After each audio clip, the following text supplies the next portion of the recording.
Fulgura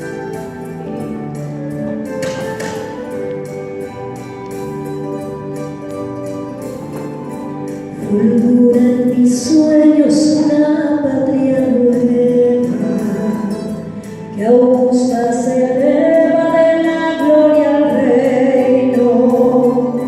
libre de ataduras nativas o extrañas,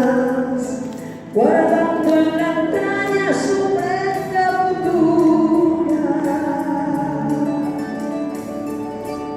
Patria que no tenga hijos desgraciados, ni amos insaciados que usurpan sus bienes,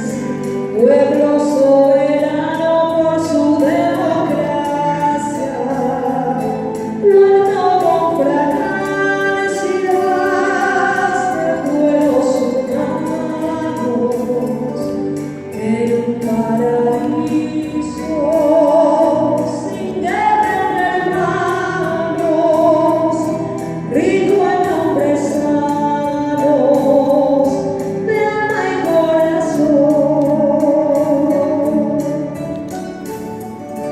Con niños alegres y madres felices y un Dios que